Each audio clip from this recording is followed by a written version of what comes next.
Hello friends, competition physics classes में आपका स्वागत है और मैं आपके साथ विपिन राजपूत।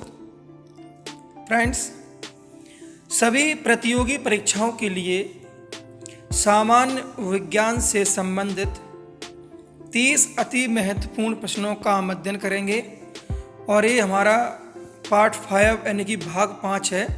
इसके पहले हम 4 भाग आपको प्रोवाइड कर चुके हैं और यदि आपने हमारे पिछले 4 भाग यानी कि 4 पार्ट्स नहीं देख पाए हैं तो आप नीचे जो डिस्क्रिप्शन है उसमें दी गई लिंक्स पर क्लिक करके देख सकते हैं।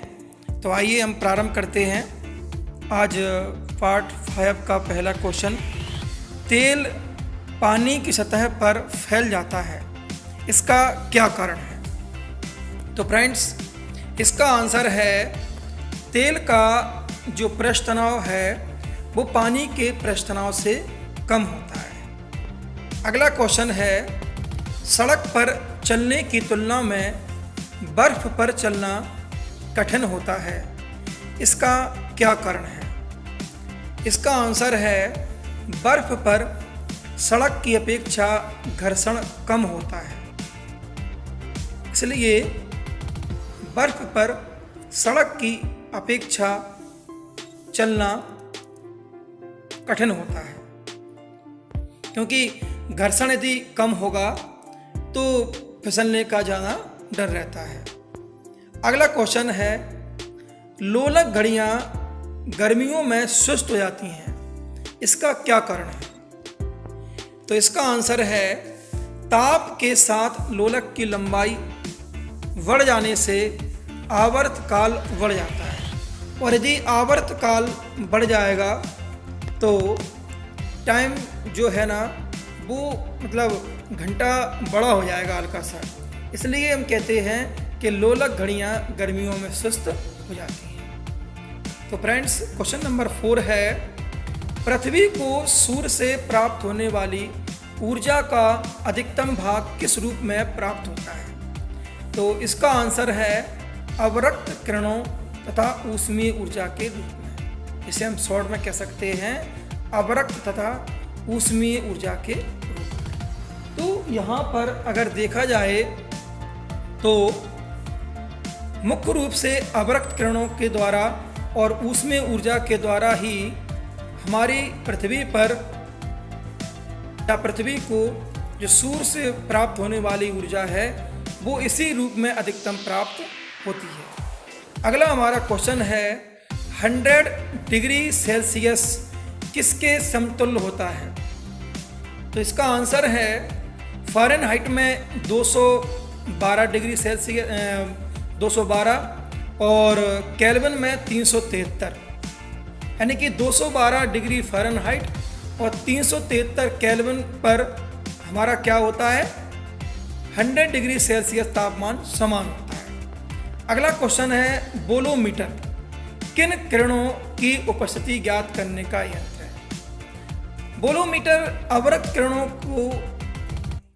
किरणों के बारे में पता करने वाला यंत्र है, अर्थात यह अवरक्त किरणों की सूचना हमें प्रदान करता है। अगला क्वेश्चन है, दाब बढ़ने से द्रव के क्वथनांक पर क्या प्रभाव पड़ता है? तो इसका आंसर है जब दाब बढ़ता है तो द्रव का क्वथनांक बढ़ जाता है। अगला क्वेश्चन है, 1 कैलोरी ऊष्मा कितने जूल कार के बराबर होती है? 1 कैलोरी जो ऊष्मा है वो कितने जूल कार के बराबर होती है? इसका आंसर है 4.2 जूल।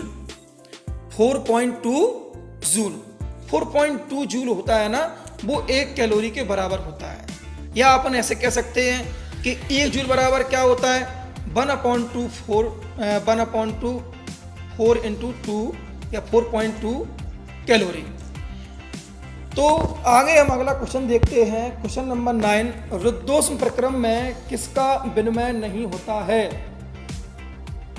आंसर है ऊष्मा ऊर्जा का। ऊष्मा ऊर्जा का रुद्धोष्म प्रक्रम में विनिमय नहीं होता है। क्योंकि यहाँ पर ऊष्मा ऊर्जा के आदान प्रदान के लिए रुद्धोष्म यानी कि कांस्टेंट होता है, स्थिर होता है आवागमन। समतापी प्रक्रम में क्या स्थिर रहता है? समतापी प्रक्रम से स्पष्ट है, समतापी माने ताप, तो इसमें ताप स्थिर रहता है। अगला क्वेश्चन है, स्थिर आयतन पर होने वाले प्रक्रम को क्या कहते हैं? आंसर है सम आयतनिक प्रक्रम। नाम से स्पष्ट है, स्थिर आयतन यानी कि सम आयतनिक प्रक्रम, आइसोकोरिक प्रोसेस। अगला क्वेश्चन है, समतापीय प्रक्रम में विशिष्ट ऊष्मा का मान कितना होता है? तो आंसर है अनंत, अनंत है इसका आंसर। किस ताप पर सेल्सियस और फ़ारेनहाइट में समानता होती है? इसका आंसर है -40 डिग्री सेल्सियस तथा -40 डिग्री फ़ारेनहाइट पर। ओके। संपूर्ण विकिरण उत्तापमापी, टोटल रेडिएशन पायरोमीटर बोलते हैं इसे अंग्रेजी में, किस नियम पर आधारित है? तो फ्रेंड्स, ये जो यंत्र है या जो इक्विपमेंट है यह स्टीफन के नियम पर आधारित होता है। अगला क्वेश्चन है, किस प्रकार के ऊष्मा के संचरण के लिए माध्यम की आवश्यकता नहीं होती है? तो विकिरण द्वारा ऊष्मा के संचरण के लिए माध्यम की आवश्यकता नहीं होती है, इसका आंसर है। आदर्श गैस का समतापी प्रत्यास्थता गुणांक किसके बराबर होता है? आंसर है दाब के। अगला क्वेश्चन है, दो समतापी पृष्ठों के बीच दूरी के साथ परिवर्तन की दर क्या कहलाती है? आंसर है ताप प्रवणता, टेम्परेचर ग्रेड, इसे बोलते हैं टेम्परेचर ग्रेडियंट। आपेक्षिक आर्द्रता की माप किससे की जाती है? इसका आंसर है हाइग्रोमीटर से। अगला क्वेश्चन है, वातावरण के ताप में वृद्धि होने पर निरपेक्ष आर्द्रता और आपेक्षिक आर्द्रता पर क्या प्रभाव पड़ता है? तो आंसर है निरपेक्ष आर्द्रता यानी कि एब्सोल्यूट ह्यूमिडिटी बढ़ती है। तो निरपेक्ष आर्द्रता बढ़ती है जबकि आपेक्षिक आर्द्रता घटती है। आपेक्षिक आर्द्रता को अंग्रेजी में कहते हैं रिलेटिव ह्यूमिडिटी। ओके। अगला क्वेश्चन है, जलते हुए विद्युत बल्ब के फिलामेंट का ताप कितना होता है? ये आपके लिए अमेजिंग नॉलेज है। इसका आंसर है 2000 डिग्री सेल्सियस से 2500 डिग्री सेल्सियस के बीच। यानी कि जब बल्ब जलता है तो उस समय उसके फिलामेंट का तापमान है वो 2000 से 2500 डिग्री सेल्सियस के बीच में होता है। तो ये अमेजिंग नॉलेज आपको लगी होगी। अगला क्वेश्चन, अति निम्न तापों के अध्ययन को क्या कहते हैं? अति निम्न तापों के अध्ययन को कहते हैं निम्न ताप की, ये ब्रांच है अपने आप में साइंस की, और इसे अंग्रेजी में कहते हैं क्रायोजेनिक्स। ओके। अगला क्वेश्चन है, वायुमंडल किसके कारण गर्म होता है? वायुमंडल किसके कारण गर्म होता है? आंसर है पृथ्वी से चलने वाले विकिरण से। क्या? पृथ्वी से चलने वाले विकिरण से हमारा वायुमंडल गर्म होता है। अगला क्वेश्चन है, यदि वायुमंडल ना होता तो पृथ्वी के दिन और रात के तापमान पर क्या प्रभाव पड़ता? आंसर है दिन और रात के तापों में बहुत अधिक अंतर होता है। अगला क्वेश्चन है, वह कौन सा यंत्र है जिसके द्वारा किसी वस्तु का ताप एक निश्चित बिंदु पर बनाए रखा जा सकता है? इसका आंसर है थर्मोस्टेट, और इसको अंग्रेजी में भी थर्मोस्टेट बोलते हैं। अगला है, इंजन द्वारा उत्पन्न शक्ति को किस यंत्र से मापा जाता है? तो फ्रेंड्स, इंजन द्वारा जो उत्पन्न शक्ति है उसे हम डायनेमोमीटर से मापते हैं। अवस्था परिवर्तन कौन सा प्रक्रम है? तो फ्रेंड्स, अवस्था परिवर्तन कौन सा प्रक्रम है?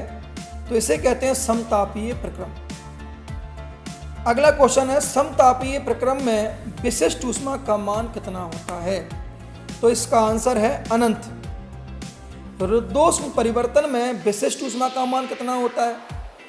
तो फ्रेंड्स, इसका आंसर है 0, क्योंकि रुद्धोष्म परिवर्तन में जो विशिष्ट ऊष्मा है वो स्थिर रहती है, उसका आवागमन नहीं होता है, इसलिए विशिष्ट ऊष्मा का मान 0 हो जाएगा। केल्विन स्केल पर किस प्रकार का ताप नहीं होता है? इसका आंसर है ऋणात्मक ताप, क्योंकि ये पूरा पॉजिटिव में होता है। न्यून तापमानों का अनुप्रयोग कहाँ होता है? ये फ्रेंड्स आज का अंतिम क्वेश्चन है।